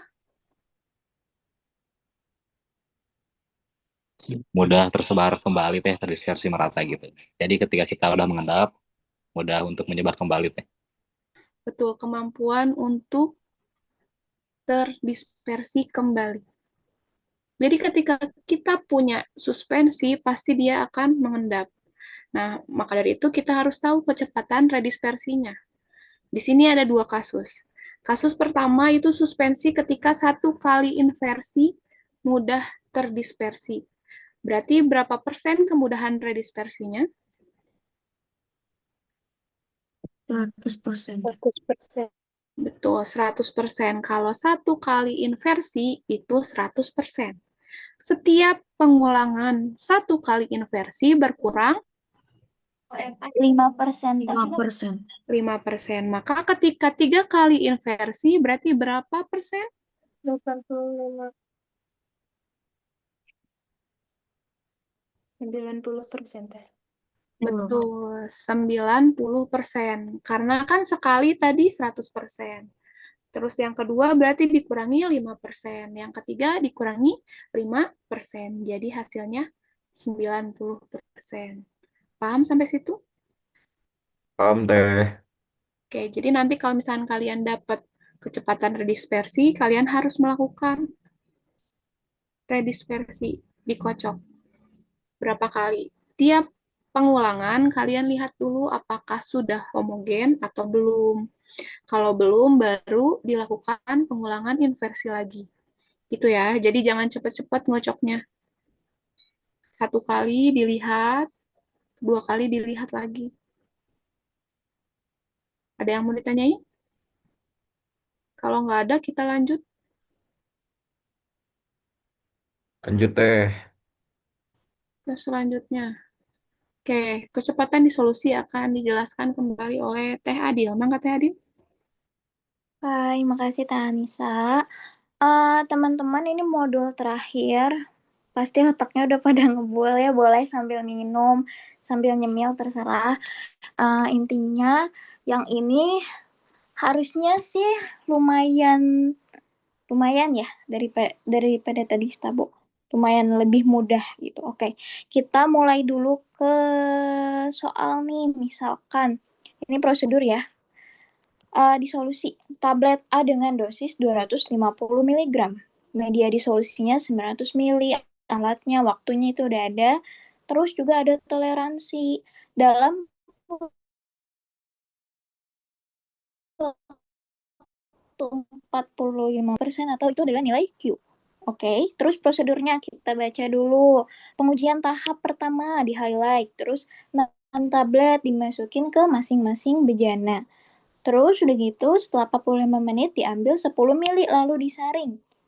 Nextnya ada lagi nih stepnya, lakukan pengenceran 1 mili larutan sampel ke dalam 25 mili lampu takar. Add hingga tanda batas, terus baru diukur dengan spektro UV vis. Ini beda sama waktu kalian sebelum UTS, karena kalau sebelum UTS itu pakainya titrasi, kalau sekarang itu spektro. Oke, kita lanjut. Katanya kurvanya udah ada nih 0,0992x minus 0,2488. Terus dikasih tahu juga ini adalah kadar terdisolusi pengujian tahap pertama. Oke, itu udah kita baca tuh. Terus kita langsung menghitung kadar ppm dan miligramnya. Caranya gimana? Ada yang masih ingat? Nih, tadi kan udah diketahui tuh, Y-nya sama dengan sekian. Berarti kita masukin absorbensi itu adalah jadi nilai Y. Yang kita cari adalah nilai X-nya. Gimana cara pindah ruasnya? Coba aku tulisnya di sini. 9,0992X. Dimana biar kita pengennya tuh nyari X-nya aja. Berarti X sama dengan. Ya kan? Pindah ruasnya gimana? Y ditambah Y tambah 0,2488 Oke. dibagi 0,0992. Tuh. Itu ya pindah ruasnya. Jadi yang kalau di Datang kan udah dipermudah ya, udah dikasih tahu X-nya sama dengan berapa. Jadi yang ini kalian harus perhatiin lagi untuk pindah ruasnya. Setelah itu baru kita masuk nih perhitungan kadarnya. Berarti Y-nya, misal aku contohin yang satu ya, 0,684 ditambah 0,2488 dibagi 0,0992. Nah, hasilnya boleh bantu hitung. Ada yang mau bantu hitung? ppm-nya berapa?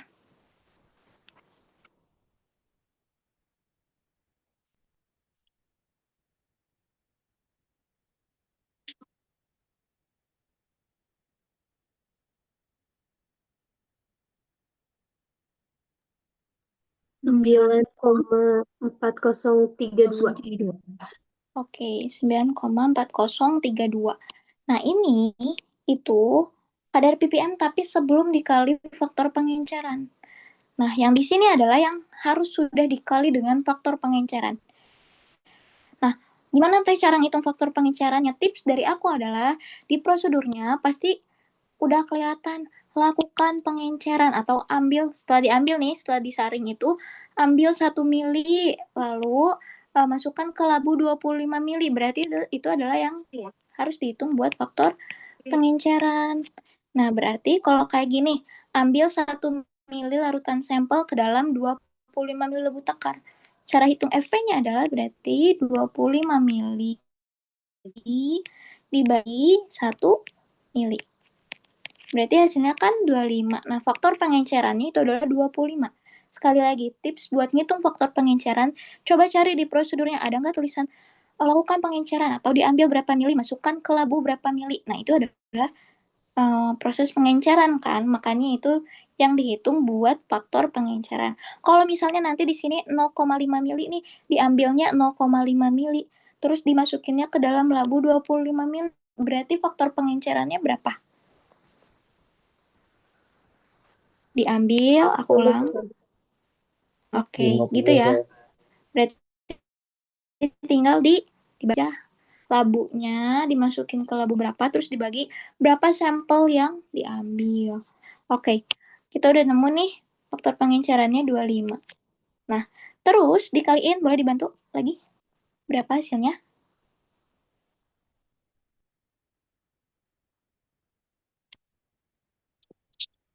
$235,08. Oke. Nah, itu adalah konsentrasi yang udah dikali dengan faktor pengenceran. Itu yang dimasukin ke sini. Oke, ke tabel ini. Jadi, yang dimasukin adalah sesudah dikali dengan faktor pengenceran. Setelah itu, gimana cara kita tahu miligramnya aja? Kita harus ingat kalau misal ppm tuh bisa mikrogram per mili atau miligram per liter.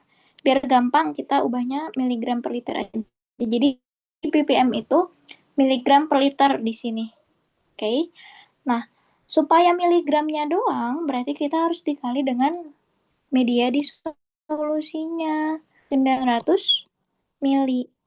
Oke, nanti kalau misalnya ternyata media disolusinya itu adalah 500 mili, berarti di sini dikalinya 0,5 liter. Kenapa ya? Karena mili diubah ke liter gitu kan. Terus kalau misalnya nanti medianya 700 mili, berarti di sininya 0,7. Nah, karena ini berhubung media disolusinya adalah 900 mili, berarti dikalinya 0,9 liter. Nah, kan ini kalau misalnya kita jabarin nih, miligram per liter dikali 9 liter, nanti kan bisa dicoret. Hasilnya nanti miligram aja. Hasil akhirnya miligram doang. Boleh bantu dihitung, 235,08 ppm dikali 0,9 berapa? 21,52 teh. 211,52. Nah, itu adalah hasilnya. Oh, sorry. Berapa? 572. 572. Nah, itu adalah hasil yang miligramnya. Yang ditulis di sini. Kayak aku ulang lagi. Jadi pertama kita tentuin dulu kadar ppm yang sudah dikali dengan faktor pengenceran. Caranya adalah kita masukin. Y-nya itu adalah absorbensi. Terus yang kita cari adalah X-nya. Udah dapat, terus dikali faktor pengenceran. Faktor pengencerannya gimana carinya? Tipsnya adalah cek kalimat lakukan pengenceran atau diambil berapa mili ke labu berapa mili. Nah, caranya tinggal dibagi aja labunya berapa mili, diambilnya berapa mili. Oke, udah dikali faktor pengenceran. Kita dapat ppm yang sudah dikalikan dengan faktor pengenceran, supaya jadi miligram aja, itu berarti dikali dengan media disolusinya dalam bentuk liter. Karena kan ppm balik lagi adalah miligram per liter. Udah gitu tinggal dikali dan kita dapat hasil miligramnya aja. Sampai sini ada yang mau ditanya dulu gak? Tinggal satu step lagi untuk perhitungan. Kalau misalnya udah ngerti atau masih mencerna, boleh ya ditanyain aja kalau belum ngerti. Tadi izin tanya. Boleh. Kalau misalnya, berarti kalau misalnya yang diambilnya 2 mil, berarti faktor pengencerannya 25 mil bagi 2. Betul, kayak gitu. Kalau misalnya nanti diambilnya 0, oke. Kalau misalnya nanti diambil 0,5 mili, labunya 100 mili ya, berarti 100 dibagi 0,5. Gitu. Oke, Ada lagi?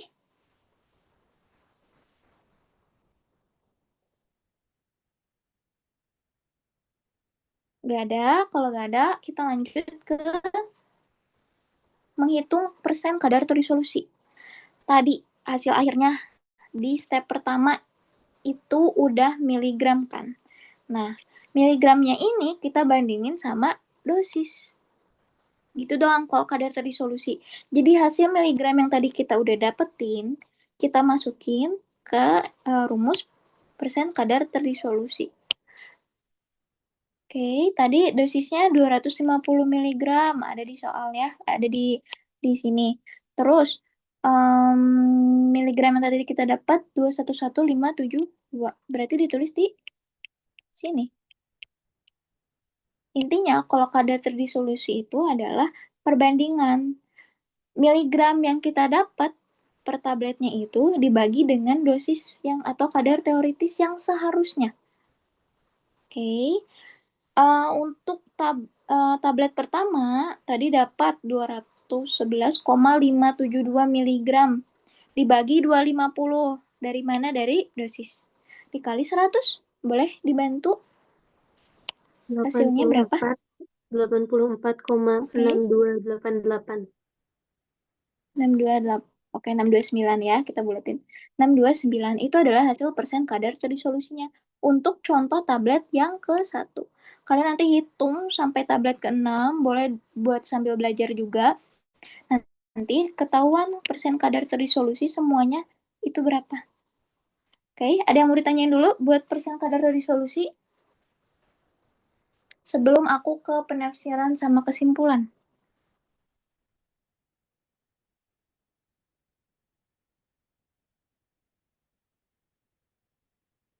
Cukup teh. Cukup. Oke. Kita masuk ke kesimpulan.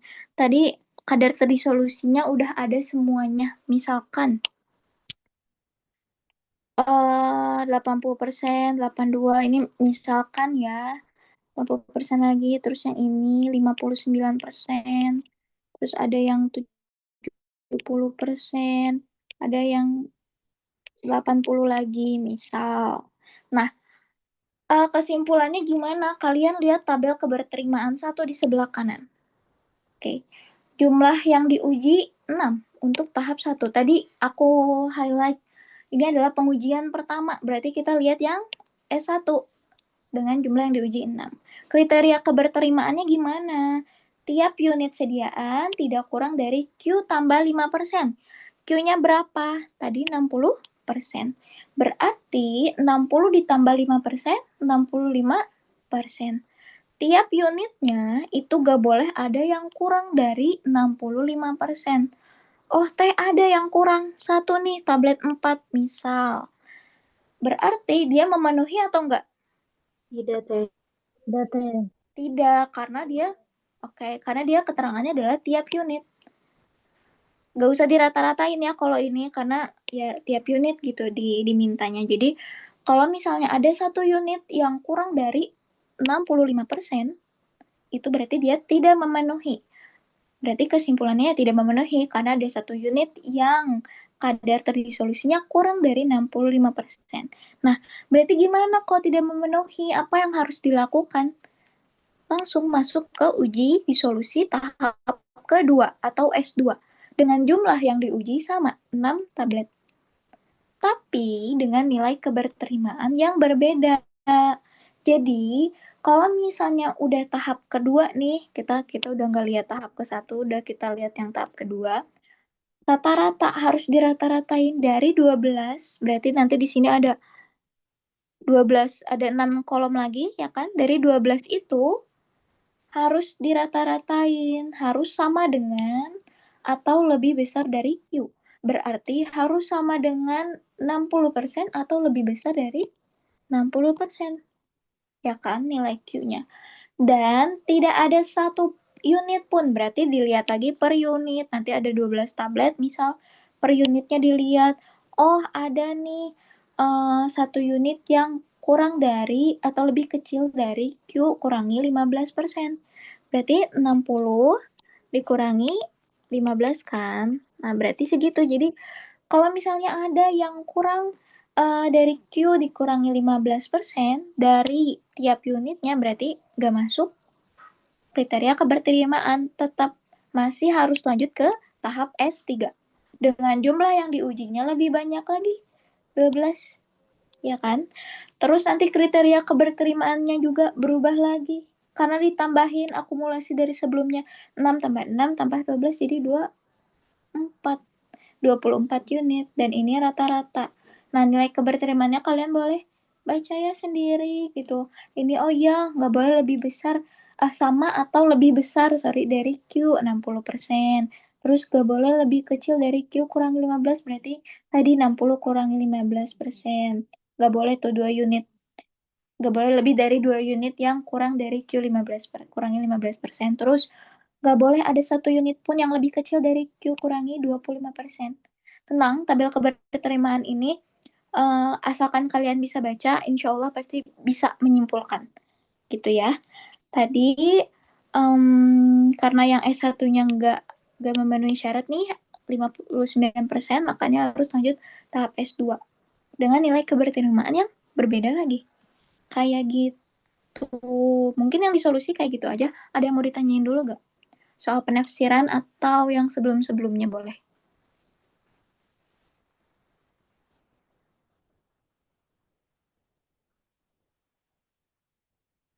Cukup. Maaf, Boleh. izin bertanya, kalau misal rata-rata tuh berarti dari persen kadar terdisolusinya ya Teh, dijumlahin terus dibagi banyaknya. Betul. Baik Kalau ya Teh, misalnya kan terima berarti, kasih.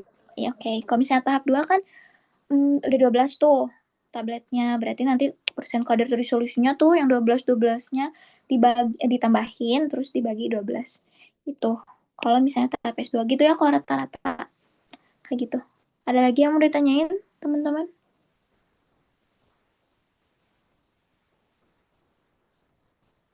Oh iya, buat yang modul-modul yang kayak gini nih, evaluasi, terus evaluasi suspensi, itu teman-teman ingat-ingat lagi prosedurnya ya, prosedurnya yang dilakuin di lab.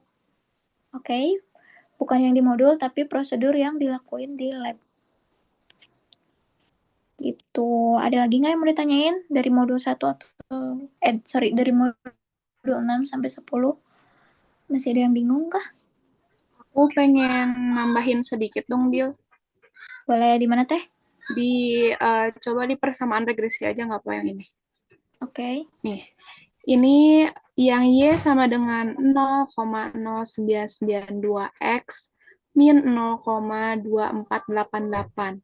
Mau itu di kecepatan disolusi maupun di Stabo, persamaan regresi itu bentuknya kayak gini. Aku pengen tanya mana yang B, mana yang A. Mana nilai B, mana nilai A. B-nya 0,0. Ya? Yang B-nya dekat X teh. Ya, betul. Pokoknya nilai B itu selalu yang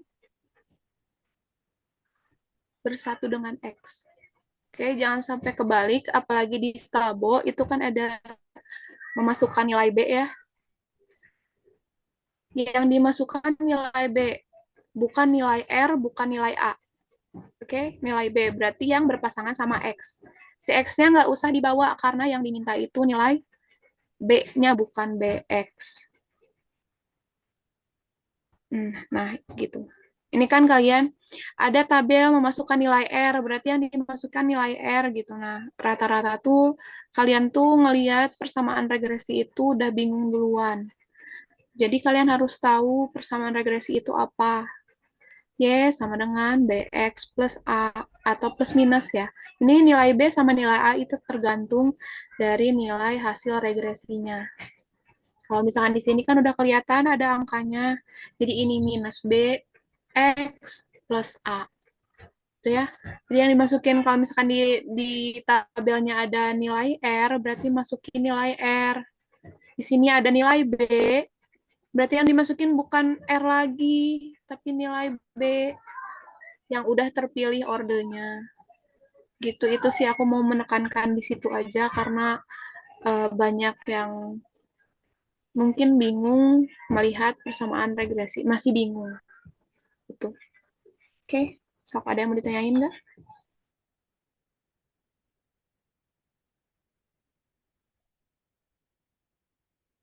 Ada yang mau ditanyain teman-teman? Dari saya cukup teh. Teh, maaf izin bertanya. Boleh. Berarti yang tabel keberterimaan 1 tadi yang diuji di solusi itu, kalau lanjut ke tahap 2 itu tetap pakai tabel yang itu atau yang baru lagi ada, Teh? Tetap tabel yang ini. Tetap tabel yang ini, tapi kita lihatnya itu tahap S2 kan, karena dia tahap kedua. Nah, yang dilihat adalah nilai kriteria keberterimaan.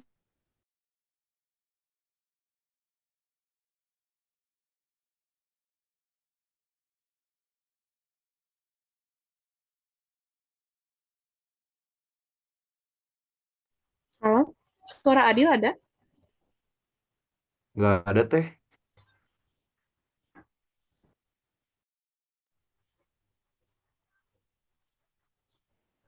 Oke, Bill? Oke, aku bantu jawab ya. Jadi, ini itu tabel keberterimaan. Di sini ada 3 tahap. Ya, jadi mau tahap 1 berarti penafsirannya di sini, yang ini. Tahap 2 berarti yang S2 penafsirannya. Yang S3 berarti penafsirannya yang S3. Kalau S1 berarti dilihat tiap unitnya, karena ini tiap unit. Yang S2 rata-rata dari 12 unit, karena jumlah yang kita uji udah 12. Tadi di tahap 1 6, di tahap 2 6 gitu. Selain rata-ratanya, per unitnya juga dilihat lagi. Kayak gitu, sesuai sama yang tertulis di tabel ini. Paham sampai situ, Fatia? Atau ada yang mau ditanyain lagi? Paham, Teh. Terima kasih, Teh. Oke, ada yang mau ditanyain lagi nggak untuk yang lain?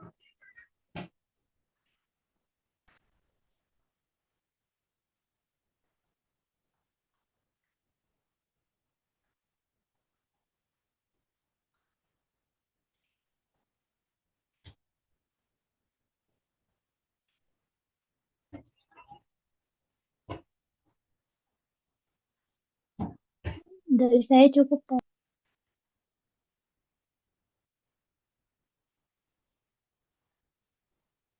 Oke, kalau misalkan sudah tidak ada lagi yang ditanyakan, semoga kalian ujiannya lancar. Jangan lupa belajar lagi. Dan berdoa, semoga nilai kalian lebih besar dari sebelumnya.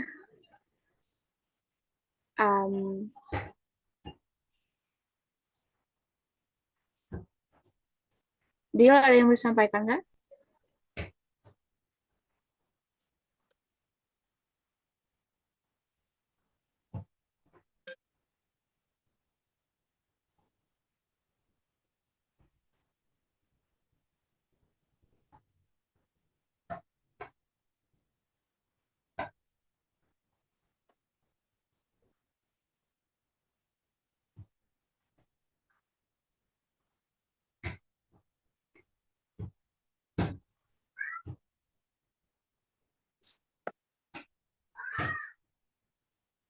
Oke, mungkin aku mewakili Aslab yang lain. Mau ngucapin terima kasih untuk kalian yang udah meluangkan waktunya.